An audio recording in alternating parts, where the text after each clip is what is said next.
So the start of chapter 7 has a lot of application problems, and the first thing we start off with is section 7.1, the area between two curves. So to kind of give you a visual idea what we're looking for, if we've got a function f of x and g of x, we're going to try and find the area that's in between them. And so the easiest formula we have is the area formula, and that tells us we're going to find the integral from a to b. We're going to do the top function minus the bottom function. So in example 1, our two functions are x plus 6 and x squared. Now this x equals 0 and x equals 2 are the bounds for the integral. So we need to figure out between these two functions which function would be on top and which one would be on the bottom if I were to graph them. So if you have a device, or you can always graph this on your computers using Google or Desmos, I can graph x plus 6 and be helpful if I typed in x squared.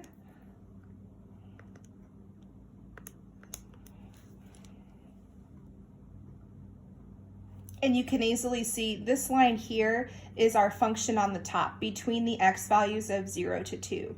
And the quadratic function is the one on the bottom. So I'm just going to write top and bottom here. Okay, so then to find the area, I'm just going to apply the formula. Our bounds are 0 and 2. So the smallest number is always on the bottom, the biggest number on the top. And then we know our top function is x plus 6. And we're going to subtract it with the bottom, x squared. I write it this way because if this were a polynomial, you would want to apply the negative to everything over here. And dx. Well, because none of these are like terms, we can just integrate them one at a time. So the integral of x is 1/2 x squared. The integral of 6 is 6x. And then I have the integral of x squared, which is 1/3 x cubed. So because we're evaluating this, excuse my dog, from 0 to 2, I'm plugging in a 2 everywhere. If I were to plug in a 0, this is 0, that's 0, and that is 0. So let me substitute in a 2.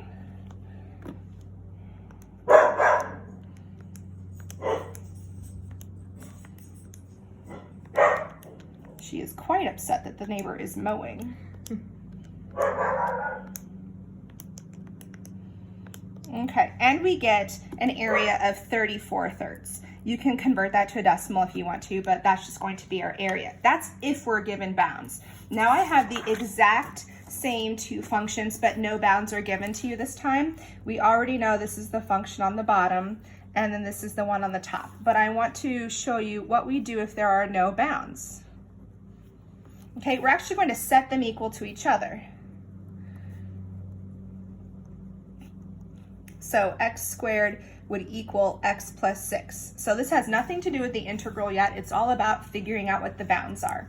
So I want to get everything onto one side so I can subtract these two over here. And I'm going to have x squared minus 6, or minus x minus 6 equals 0. So if I'm going to do my factoring, I need to think of two numbers that multiply to -6 but add up to -1. And so that's -3 and 2. So you take the opposite of both of those because we would set them as x minus 3 and x plus 2. And get x equals 3 and -2 for bounds. All right, so now you take those bounds, come over here, and find the integral. So the smallest one was -2, the biggest was 3. And we already know x plus 6 was the top function and x squared was the bottom. Okay, just like we did on the other side, this is going to be 1/2 x squared plus 6x minus 1/3 x cubed. But this time I have to plug in a 3, and then I have to plug in -2. So let's start with plugging in 3.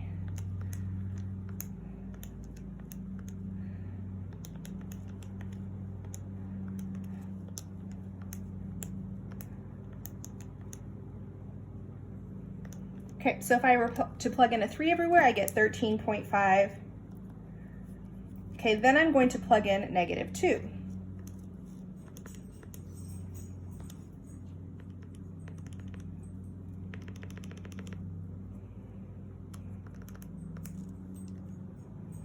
Now let's just start all over, make that easier.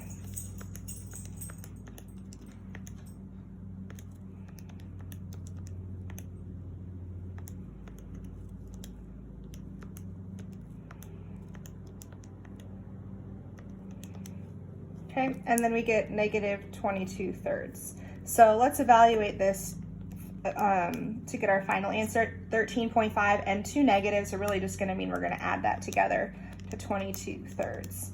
And we're going to get an area of 20.83.